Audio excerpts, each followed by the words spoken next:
Assalamualaikum warahmatullahi wabarakatuh. Perkenalkan, nama saya Farah Setiawati Putri, NIM 2005036004 dari kelas PBAS A3.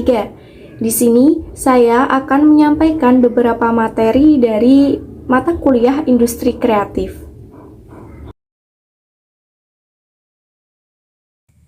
Menurut Presiden Republik Indonesia yang ke-6 Susilo Bambang Yudhoyono tahun 2017 menjelaskan bahwa ekonomi kreatif merupakan ekonomi gelombang keempat yang mana kelanjutan dari ekonomi gelombang ketiga dengan orientasi pada kreativitas, budaya, serta warisan budaya lingkungan. Selain itu, ekonomi kreatif juga diartikan sebagai suatu konsep untuk merealisasikan pembangunan ekonomi yang berkelanjutan berbasis kreativitas. Terdapat 3 dasar ekonomi kreatif. Yang pertama, kreativitas atau creativity. Yang kedua, inovasi atau innovation. Yang ketiga, penemuan atau invention. Selanjutnya, modal dasar ekonomi kreatif seperti yang dimaksudkan oleh pengusaha adalah modal finansial dan material. Modal yang diperlukan antara lain bahan baku dan teknologi. Sedangkan aktor utama penggerak ekonomi kreatif yang pertama komunitas, kedua intelektual, ketiga bisnis, dan yang keempat pemerintah. Dalam strategi penciptaan nilai, ada beberapa hal. Yang pertama, psikologis. Yang kedua, nilai ekonomis. Ketiga, nilai fungsional. Dan yang keempat, nilai kreatif. Untuk strategi rantai nilai, yang pertama ada keunggulan bersaing. Yang kedua, keunggulan biaya. Dan yang ketiga, diferensiasi. Industri kreatif adalah proses penciptaan, kreativitas, dan ide dari individu atau kelompok yang dapat menghasilkan karya tanpa mengeksploitasi sumber daya alam serta dapat dijadikan untuk produk ekonomi. Karakteristik umum industri kreatif. Yang pertama, fluktuasi pertumbuhan nilai tambah terjadi hampir pada seluruh subsektor industri kreatif. Yang kedua, fluktuasi pertumbuhan nilai tambah tersebut diikuti oleh fluktuasi pertumbuhan jumlah perusahaan.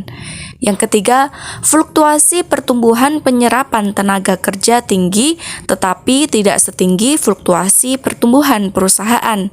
Dan yang keempat, memiliki tingkat teknologi dan produktivitas modal yang relatif konstan. Inti dari karakteristik industri kreatif. Yang pertama, kreativitas, keahlian, dan bakat yang memiliki nilai jual melalui penawaran kreasi intelektual. Yang kedua, produk yang dihasilkan memiliki siklus hidup pendek, margin tinggi, beragam, persaingan tinggi, dan dapat direplikasi. Yang ketiga, terdiri dari penyediaan produk kreatif secara langsung kepada pelanggan dan mendukung penciptaan nilai kreatif di sektor lain secara tidak langsung terkait dengan pelanggan. Yang keempat, dibutuhkan kerjasama yang baik. Yang kelima, industri kreatif berdasarkan ide. Yang keenam, pengembangan industri kreatif tak terbatas. Dan yang ketujuh, konsep industri kreatif yang dibangun adalah relatif. Sumber daya ekonomi kreatif adalah sebuah konsep bidang perekonomian di era ekonomi yang baru dengan mengutamakan kreativitas dan informasi. Adapun komponen inti sumber daya ekonomi kreatif, yang pertama individu, yang kedua kelompok, dan yang ketiga perusahaan.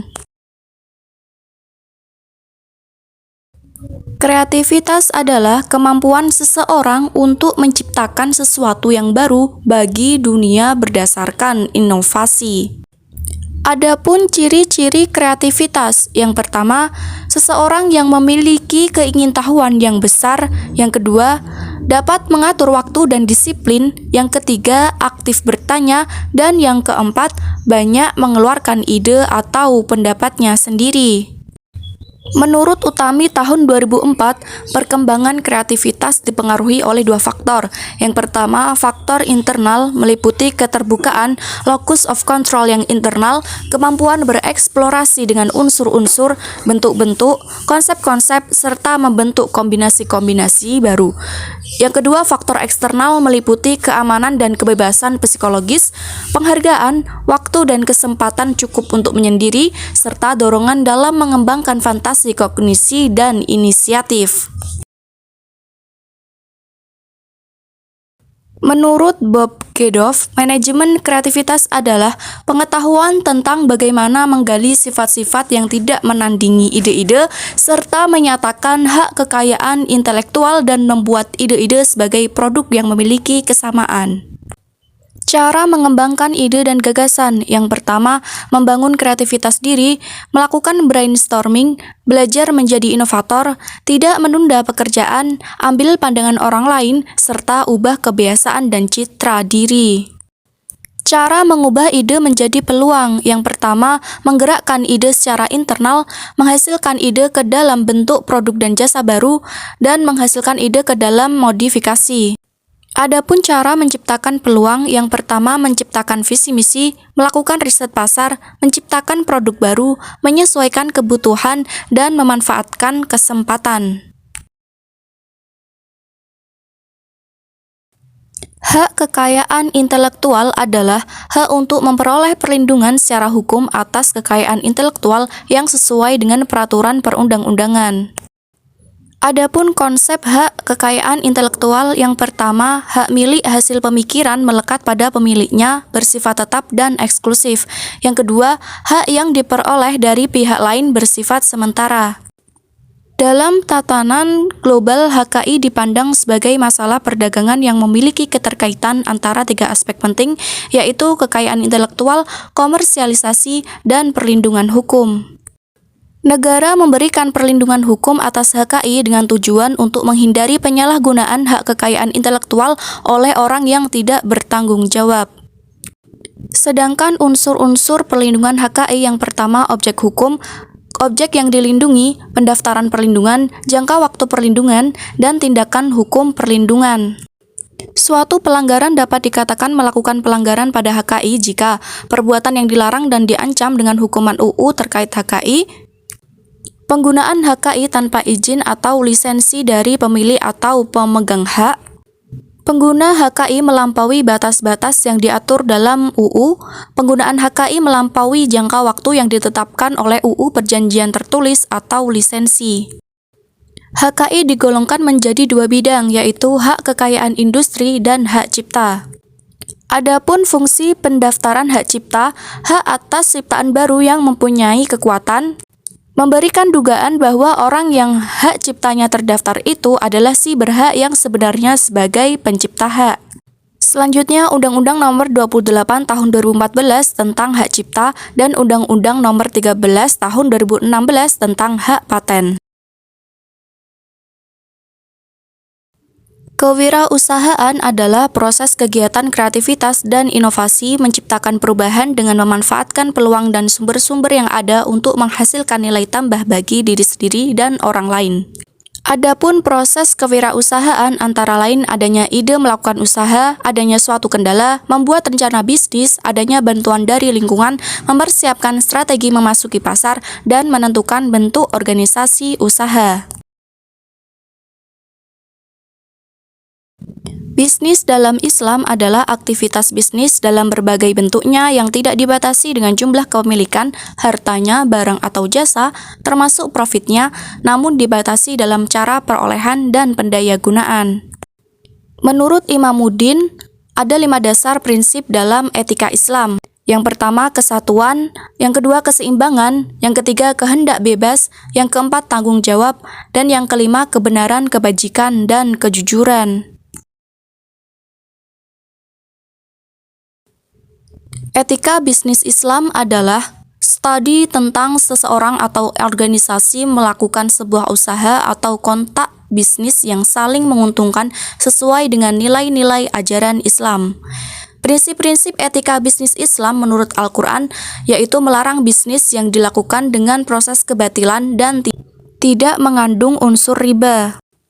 Beberapa pelanggaran etika menurut Al-Ghazali: yang pertama eksploitasi, 2 hilangnya kerelaan, 3 penipuan dan kecurangan, dan yang keempat harta yang batil.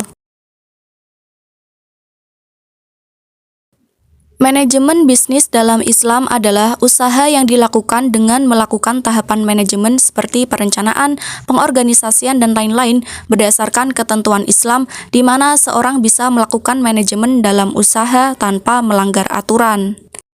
Fungsi manajemen dalam perspektif Islam ada 6. Yang pertama perencanaan, yang kedua pengorganisasian, yang ketiga kepemimpinan, yang keempat koordinasi, yang kelima motivasi, dan yang keenam pengawasan. Adapun landasan pokok dalam manajemen bisnis syariah ada 3. Yang pertama akidah dan iman, 2 syariah, dan yang ketiga akhlak. Organisasi bisnis Islam adalah keseluruhan koordinasi antar subsistem yang saling berhubungan dalam rangka mencapai tujuan usaha yang didasari aturan syariah. Tujuan utama organisasi bisnis Islam yaitu untuk mendapatkan laba dengan memproduksi barang dan jasa yang dibutuhkan oleh masyarakat.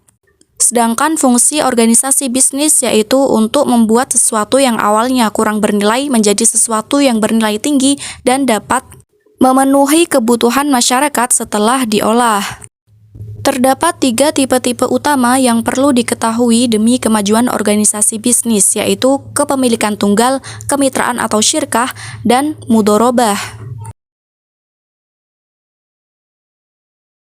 Dalam perspektif Islam, pemasaran merupakan suatu hal yang sangat penting.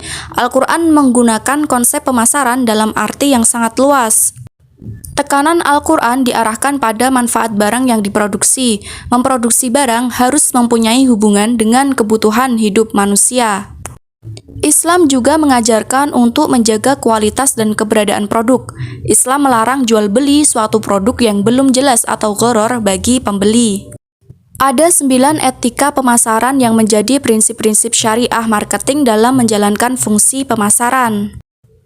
1. Memiliki kepribadian spiritual atau takwa. 2. Berlaku baik dan simpatik atau sidik. 3. Berlaku adil dalam bisnis atau al-adl. Yang keempat, bersikap melayani dan rendah hati atau hikmah. 5. Menepati janji dan tidak curang. 6. Jujur dan terpercaya atau al-amanah. 7. Tidak berburuk sangka atau su'uzon. 8. Tidak suka menjelek-jelekkan atau gibah. Dan yang 9. Tidak melakukan suap atau sogok, atau dalam bahasa Arab disebut dengan riswah. Demikian materi yang dapat saya sampaikan, kurang lebihnya saya mohon maaf. Akhirul kalam, wassalamualaikum warahmatullahi wabarakatuh.